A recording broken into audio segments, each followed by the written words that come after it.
Que la gracia y la paz de nuestro Señor Jesucristo esté con todos ustedes, hermanos y amigos. Y pues es, es harto conocido para todos nosotros católicos que nuestros hermanos evangélicos y protestantes, para ellos la Eucaristía, el pan y el vino que ofrecemos en nuestro culto litúrgico, es pues para ellos simbólico, que no se produce nada extraordinario, nada sagrado, no hay una transformación divina eh, del pan y del vino en el cuerpo y en la sangre de nuestro Señor Jesucristo. Los católicos creemos que es una transformación, una transustanciación, es decir, un cambio eh, de la sustancia, ¿no? El pan ya no es pan, sino es la carne de nuestro Señor Jesucristo, y el vino viene a ser la sangre de nuestro Señor Jesucristo. Esto es algo que la Iglesia ha enseñado milenariamente, desde el siglo I, siglo II, tercero, y así sucesivamente.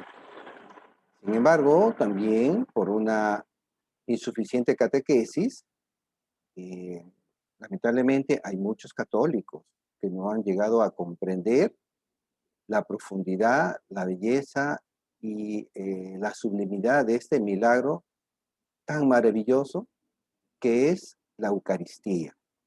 Algunos dan citas de encuestas que nos dicen que en Estados Unidos, por ejemplo, 7 de cada 10 católicos creen que pues la Eucaristía también es algo simbólico.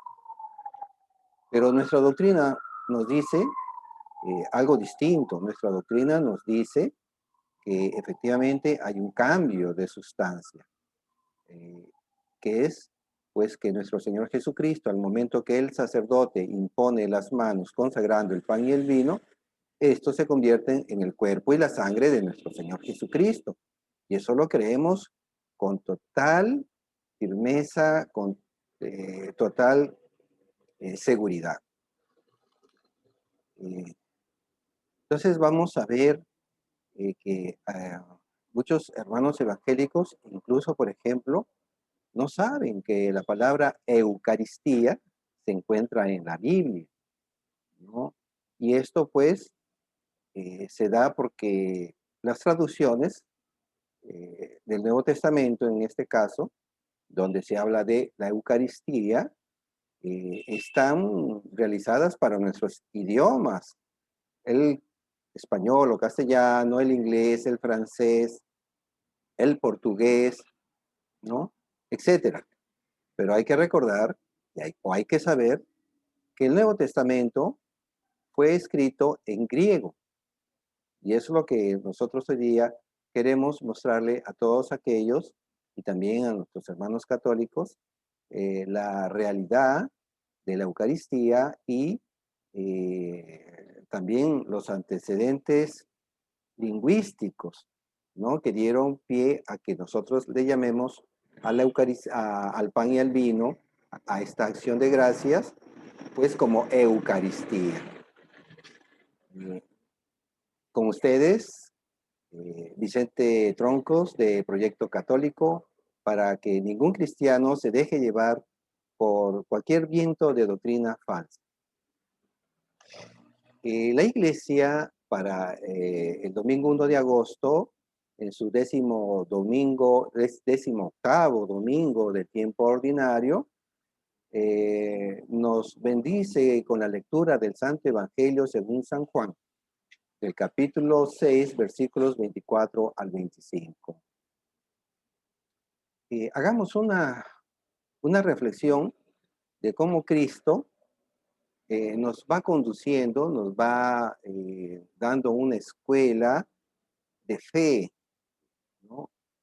Nos va llevando como de la mano para que vayamos comprendiendo poco a poco este misterio tan extraordinario de cómo se convierte, pues, eh, eh, el pan y el vino en su carne, en su cuerpo, ¿no? Y en su sangre, respectivamente. Vamos pues a Juan capítulo 6, del versículo 24 al 26. Esta parte. Abro cita. Cuando la multitud se dio cuenta de que Jesús y sus discípulos no estaban allí, subieron a las barcas y fueron a Cafarnaúm en busca de Jesús. Al encontrarlo en la otra orilla, le preguntaron: Maestro, ¿cuándo llegaste? Jesús les respondió: les aseguro que ustedes me buscan, no porque vieron signos, sino porque han comido pan hasta saciarse. Cierro cita. Palabra del Señor, gloria a ti, Señor Jesús. Bueno, aquí vemos a Cristo ciertamente entristecido, pero a la vez haciéndole un reproche a toda la gente que sí lo está buscando, ¿no? Y a veces estamos buscando la paz, la felicidad en la obtención o en el uso de las cosas materiales. Tener casa, tener carro, tener una esposa, un esposo, tener hijos. Y ponemos nuestra mirada, ese querer llenar nuestros vacíos o la búsqueda de esa felicidad en las criaturas que el Creador, ¿no?, ha hecho, ha creado. Y reprocha a Cristo, ¿no? No lo están buscando a Él, ¿no? Y hay una tristeza de nuestro Señor, pues porque lo que están buscando más bien es algo superficial, ¿no? Y también lo superfluo. No están buscando lo divino, sino están buscando, pues, lo material, ¿no? No, muchas veces nosotros no llegamos a trascender, a pasar de lo rutinario, del vivir lo cotidiano todos los días, y esa parte natural nuestra de lo humano, de lo carnal, em, no nos deja trascender, ir más allá de lo meramente, pues, material. Eh, y así, pues, nos quedamos solamente en lo superficial de las cosas, ¿no? No llegamos a ver que detrás de todo lo que nos rodea en el mundo hay un creador. Y así llevamos una vida también superflua, superflua. Y en esto estamos pues llamados también a pasar de estas cosas materiales y a veces de una lectura literal que a veces encontramos en la Biblia, sino ir más allá al mundo de lo espiritual, al mundo de lo teológico, a compenetrarnos con el pensamiento de Dios. ¿Qué nos está queriendo decir Cristo con este llamado de atención, con este reproche de que a veces lo buscamos solo cuando tenemos problemas, solo cuando tenemos tristezas, ¿no? La enfermedad de un familiar, y ahora con esto que hemos vivido del COVID-19, nos hemos acordado recién de Cristo, ¿no? Habiéndolo dejado, abandonado, sin asistir al culto litúrgico, a tener un encuentro personal con Él a través de la Eucaristía. Pues también hay algunos otros, pues, que por consecuencia del pecado se han alejado de Cristo y están, pues, sumidos en esas consecuencias, esas tristezas, pues, que el pecado nos da. Ciertamente llevamos un momento de jolgorio, ¿no? De placer, pero sentimos que eso mismo nos aleja de Dios, nos aparta de Cristo. No podemos comulgar. Máxime, si no hemos tenido una suficiente catequesis de reconocer que en la Eucaristía está Cristo presente, ¿no? Que Dios se hace presente de una manera real. Bastaría creerlo, pero incluso Cristo mismo ha querido manifestarse en hostias sangrantes, ¿no? en hostias que han empezado a convertirse en carne y en sangre. Y eso ha sido investigado científicamente. Por internet pueden encontrar estudios científicos que se han realizado de hostias sangrantes. Por otro lado, también están los que pues no han profundizado una relación personal con el Señor, no hay oración, no hay lectura bíblica, no hay participación pues como hemos dicho de los sacramentos, de la confesión, de la Eucaristía misma.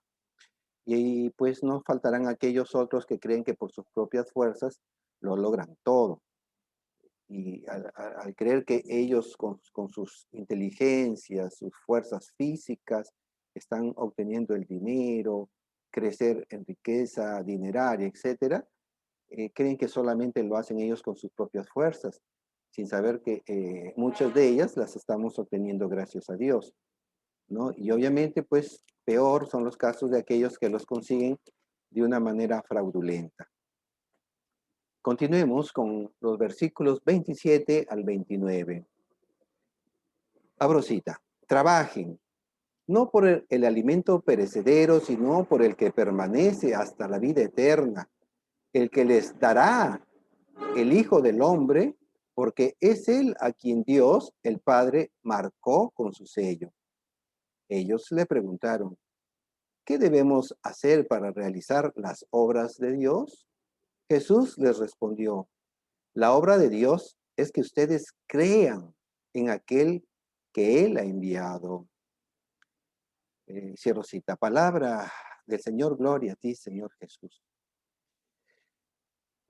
Aquí interesante lo que Cristo nos va a decir, que nos va a dar algo diferente al pan material, ¿no? Ya Cristo de a poco nos va preparando, nos va llevando, nos va conduciendo a lo que en versículos más adelante nos va a decir que Él es el pan vivo bajado del cielo, ¿no?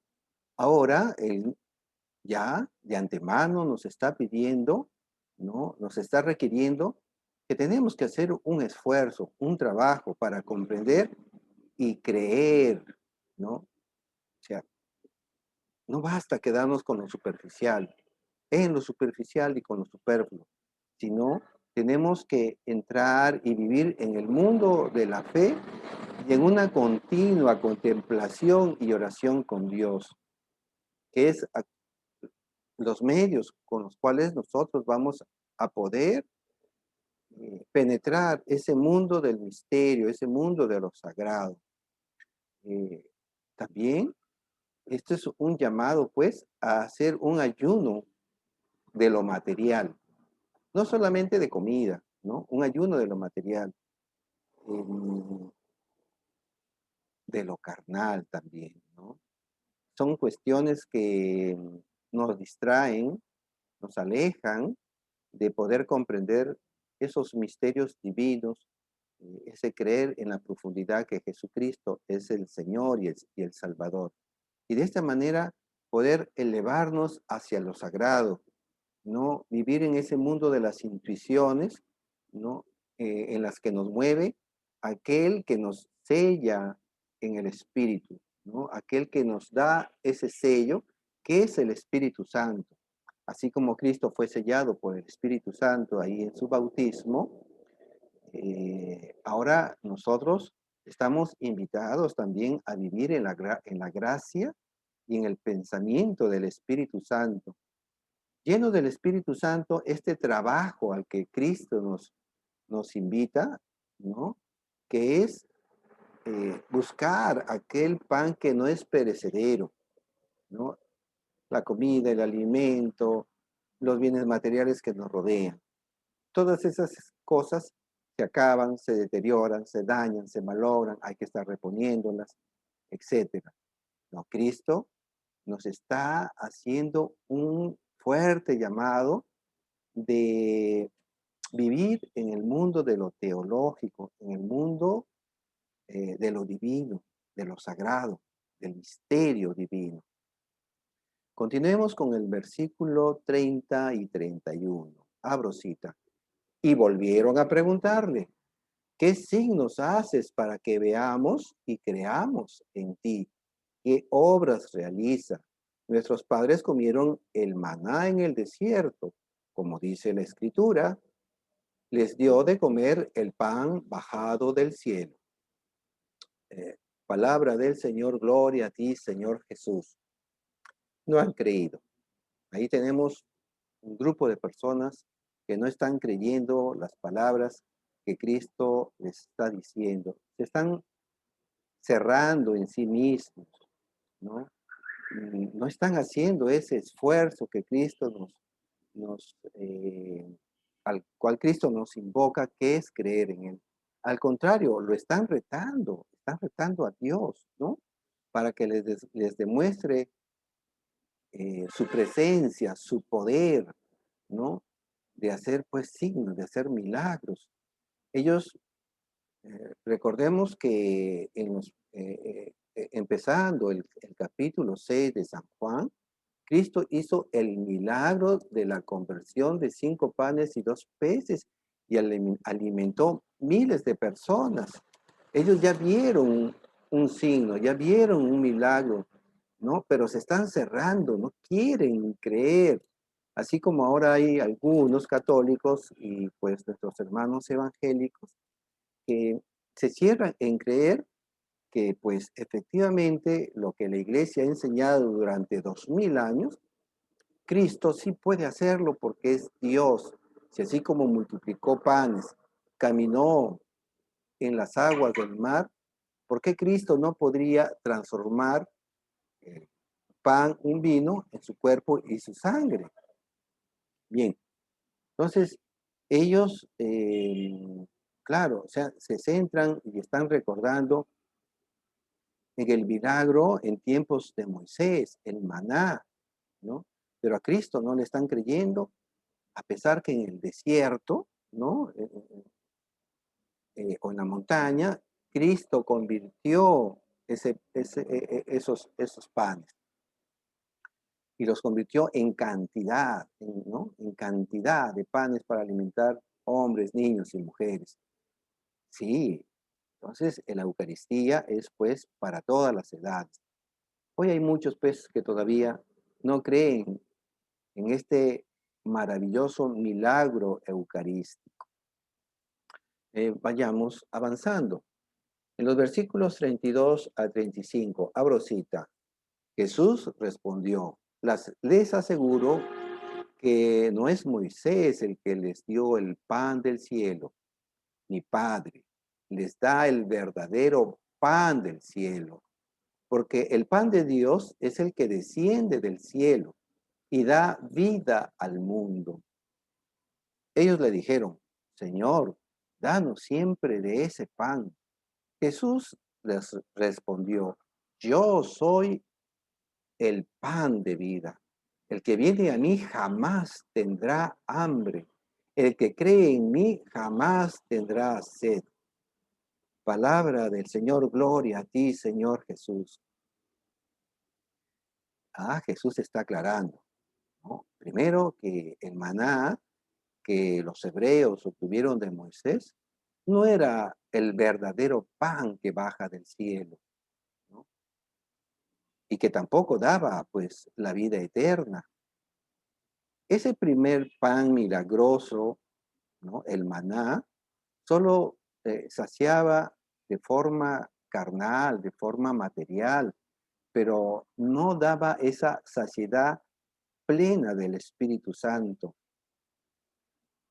Ahí vemos a los judíos, ¿no? A lo largo de más de 1000 años, siempre exigiendo, siempre pidiendo, reclamando al Señor, porque pues ese pan no los llenó, eh, como sí Cristo nos va a decir que lo hará con su cuerpo y con su sangre, ¿no? Fijemos ahora nuestra mirada, eh, está en que todos, ¿no? En algún momento de nuestra vida nos centramos en lo pasajero, fijamos nuestra mirada en lo pasajero, ¿no? Sí, nos enamoramos, ¿no?, de una persona, y muchas veces porque esta persona está alejada de Dios, nos arrastra con ella o con él y dejamos a un lado a Dios.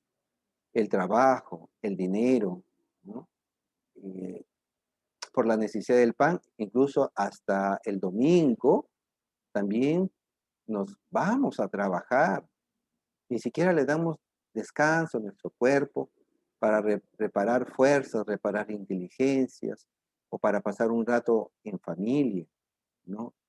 Pero lo más triste es que ni siquiera le dedicamos una hora al Señor para la misa, para el encuentro personal con Dios, ¿no?, en su iglesia. Y otras formas, ¿no?, de fijar nuestra mirada en lo pasajero, también es en el autorreconocimiento o el reconocimiento, ¿no?, que queremos de otros, ¿no? O sea, nos centramos en nosotros, pero pues no nos estamos centrando en ese pan vivo que ha bajado del cielo. Y nos quedamos pues con hambre, con sed, porque las cosas materiales se deterioran, se acaban y nosotros seguimos la vida, ¿no? Con esto del COVID hemos visto morir familiares y nosotros seguimos. Y ya no está pues el esposo o el hijo para que nos dé esas alegrías, ¿no? Porque son cosas pasajeras. Ahora, Cristo nos está invitando a creer en Él como Dios que es, pero también creerle a Él. No solamente creer en Él, no como persona divina, sino creer en sus palabras, ¿no? Él ahora se está presentando como el pan de vida. Todavía hasta aquí no nos está diciendo pues que el pan que va a dar es su carne, es su cuerpo. Eso está más adelante. Ya eso lo empezamos a ver en el mismo capítulo 6 de Juan, en el versículo 51 en adelante, ¿no? En el versículo 64 de este mismo capítulo, eh, va a hacer otro reproche, ¿no? Porque luego de todas estas aclaraciones y explicaciones, va a decir pues que hay muchos que no han creído en Él. Abrimos cita. Pero hay entre vosotros algunos que no creen, porque Jesús sabía desde el principio quiénes eran los que no creían y quién era el que lo iba a entregar. Palabra del Señor, gloria a ti, Señor Jesús. Sí, pues es un reproche en no creer, ¿no? En no creer. Vamos a ver de un diccionario protestante evangélico que está online, ¿no? Está en línea, está de manera virtual, que nos muestra que la palabra Eucaristía se encuentra, se encuentra en la Biblia en su original griego. Por eso es que muchos evangélicos no creen en la Eucaristía, no se han percatado o no han investigado o no les han enseñado que efectivamente la palabra Eucaristía viene de la Biblia. No es que nosotros los católicos nos lo hemos inventado, no, hemos conservado fielmente no solamente las traducciones, sino lo que se enseña en la Biblia. Vamos a utilizar el diccionario Strong, que es protestante, con una Biblia evangélica llamada Reina Valera, versión 1960. Abro cita. Y tomó el pan y dio gracias y lo partió y les dio diciendo, esto es mi cuerpo que por vosotros es dado. Haced esto en memoria de mí. Bien, toma el pan, estaba hablando de un pan, y a continuación dio gracias, o sea, la acción de gracias. Nosotros, los católicos, pues, en diferentes partes de la misa estamos dando gracias continuas, ¿no? En el momento de gloria, ¿no? Gloria a Dios en el cielo y en la tierra paz a los hombres que aman al Señor. Por tu inmensa gloria te alabamos, te adoramos, te bendecimos, te glorificamos, te damos gracias, Señor Dios, Rey celestial, etcétera. ¿No? Antes de la consagración también lo estamos haciendo. Levantemos el corazón, lo tenemos levantado desde el Señor, demos gracias al Señor, es justo y necesario. En verdad es justo y necesario darte gracias, Señor Dios, Padre Celestial, etcétera. Y al final de la misa también, ¿no? Ya cuando nos despedimos, podéis ir en paz, demos gracias al Señor. Toda la misa, ¿no? Es una acción de gracias, pero aquí en el momento de la consagración, esta acción de gracias es lo que se llama Eucaristía, ¿no? Eucaristeo, como se va a traducir aquí, y habiendo tomado pan, ¿no? Habiendo dado gracias. Este dar gracias es Eucaristeo en el griego. Como lo vamos a ver en la siguiente foto, ¿no? ¿Cómo se traduce? Es el diccionario griego Strong, ¿no? Donde la palabra Eucaristeo, ¿no? Significa ser agradecido, ¿no? Es una expresión de gratitud, dar gracias antes de la comida, ¿no? Entonces, de ahí viene la palabra que nosotros seguimos utilizando como Eucaristía, porque nace de esta acción de gracias que se da en el momento que Cristo, en la última cena, el Jueves Santo, ¿no? Consagra, esto es mi cuerpo, ¿no? Pan, da gracias, esto es mi cuerpo. Entonces, este es el origen de la palabra Eucaristía, y que la iglesia con el correr de los años y de los siglos se asignó a la misa, ¿no? A la consagración del pan del vino, al cuerpo, la carne de nuestro Señor Jesucristo. Ya para entrar en el siglo II, ¿no? En el año 107, nada más ahí, 107, ¿no?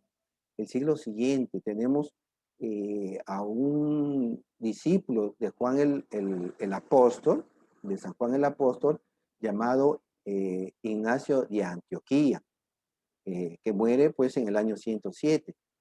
Ignacio de Antioquía pues venía y había nacido en los tiempos apostólicos y llegó a ser nada más ni nada menos que obispo de la segunda ciudad más importante de la iglesia primitiva, que fue pues Antioquía de Siria, ¿no? Recordemos que está al norte pues de Israel.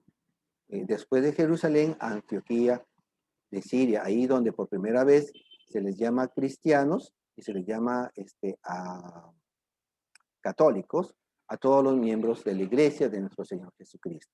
Y hay una carta que escribe, camino a su martirio, que es la carta a la iglesia de Esmirna, que es mencionada en el libro de Apocalipsis, capítulo 2, ¿no? O 3. Bien. Entonces, en esta carta que escribe, le escribe pues en griego. El griego era el idioma predominante en aquel entonces. Recordemos que 3 siglos antes o 4 había conquistado todos esos sitios Alejandro el Grande, y la influencia del idioma griego y la cultura griega en general había sido pues muy fuerte, predominante. Y se escribe pues esta carta a la iglesia de Esmirna. En la parte superior que estamos viendo está en el griego, y en la parte inferior está la traducción en castellano. En los numerales 5 y 7, incluso también en el octavo, se nos habla de la Eucaristía. Vayamos a darle lectura. Que ninguno os engañe, ¿no? Que ninguno os engañe. Incluso a los seres celestiales y a los ángeles gloriosos y a los gobernantes visibles e invisibles, si no creen en la sangre de Cristo, que es Dios, les aguarda también el juicio. Como ven aquí, Ignacio de Antioquía nos está refiriendo en creer en la sangre de Cristo, pero hace una advertencia que nadie se deje engañar de de ningún ser espiritual y tampoco de gobernantes visibles e invisibles, ¿no? Pueden ser de repente sacerdotes herejes que también hubieron, ¿no? Del agnosticismo, ¿no? Recordemos que en ese tiempo también había una herejía del agnosticismo y nos está haciendo un llamado a que evitemos pues esas personas que no creen en la sangre de Cristo que es Dios. Continuamos. El que recibe, que reciba. Ya está recalcando, se está reafirmándose en recibir la sangre de Cristo, ¿no? Y que lo va a explicar a continuación. Que los cargos no envanezcan a ninguno, porque la fe y el amor lo son todo en todos, y nada tiene preferencia antes que ellos. Pero observad bien a los que sostienen doctrina extraña respecto a la gracia de Jesucristo que vino a vosotros, que estos son contrarios a la mente de Dios. No les importa el amor, ni la viuda, ni el huérfano, ni el afligido, ni el preso, ni el hambriento o el sediento. Hagamos un alto aquí, ¿no? O sea, aquí nos está haciendo un llamado nuevamente a que nos cuidemos de aquellos que sostienen doctrinas extrañas respecto a la gracia de Jesucristo. Y a continuación vamos a ver cuál es esta gracia tan maravillosa y cuál es esta advertencia. Continuamos. Se abstienen de la Eucaristía, acción de gracias, y de la oración, porque ellos no admiten que la Eucaristía sea la carne de nuestro Salvador Jesucristo. Repito, porque ellos no admiten que la Eucaristía sea la carne de nuestro Salvador Jesucristo, cuya carne sufrió por nuestros pecados y a quien el Padre resucitó por su bondad. Como ven, como ven, eh, San Ignacio de Antioquía está haciendo una declaración extraordinaria. Estamos eh, en los primeros años del siglo segundo y San Ignacio de Antioquía viene de ser obispo desde el siglo primero, ¿no? Ya desde los tiempos apostólicos, ¿no? Y San Ignacio, discípulo de un apóstol considerado padre apostólico, nos está mostrando que la Eucaristía es la carne de nuestro Salvador Jesucristo. No es que la iglesia se inventó que la Eucaristía era cuerpo, no, lo están enseñando pues eh, miembros de la iglesia apostólica, un padre apostólico. Eh, bien, hagamos un, veamos eh, unas líneas más de esta carta de Ignacio de Antioquía a los de Esmirna. En el numeral séptimo dice, así pues, los que contradicen el buen don de Dios perecen por ponerlo en duda. Otra vez está recalcando que hay un don y este don, esta gracia, se da a través de la Eucaristía, pero hay quienes lo ponen en duda, hay quienes lo ponen en duda. Y finalmente, en el numeral octavo, a continuación, vuelve a reiterar la Eucaristía y que solamente es válida cuando la da el obispo o a quien él designe, que en este caso son los presbíteros. Abro cita, considerad como Eucaristía válida la que tiene lugar bajo el obispo o bajo uno a quien él le haya encomendado, ¿no? Y a continuación hace referencia por primera vez, de manera escrita, a la designación de Iglesia Universal, o sea, de Iglesia Católica también, ¿no? De Iglesia Católica. Pero eso no vamos a entrar en ese análisis porque no salimos del tema. Lo cierto es que tenemos, pues, tenemos aquí eh, a Ignacio de Antioquía, que nos está dando pues muestras, y así podemos mostrar también nosotros los católicos ahora en el siglo XXI, que desde los primeros siglos siempre se creyó que la Eucaristía, ¿no? es el cuerpo, ¿no? y la sangre de nuestro Señor Jesucristo, el pan y el vino. Eh, Extraordinario, maravilloso, ¿no? Bien, entonces, eh, Cristo nos invita a creer, ¿no? Eh, no esperemos reproches, ¿no? Nos está invitando a acercarnos a Él, a tener este encuentro personal con Él en la Eucaristía, maravillosa, ¿no? Eh, También para que seamos alimento para los demás, ¿no?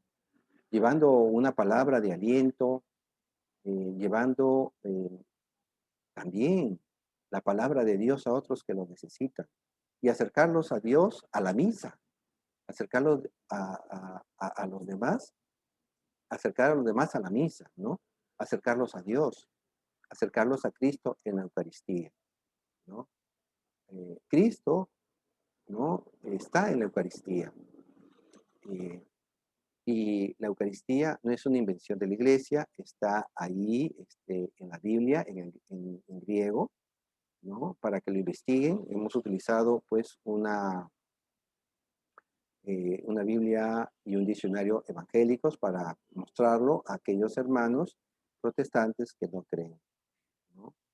Que Dios los bendiga, hermanos, y si les ha gustado este video, compártanlo para que otros católicos y de repente pues muchos hermanos evangélicos puedan tener acceso a este conocimiento y crecer en la fe, ¿no? Que el Señor los bendiga. Bendiciones.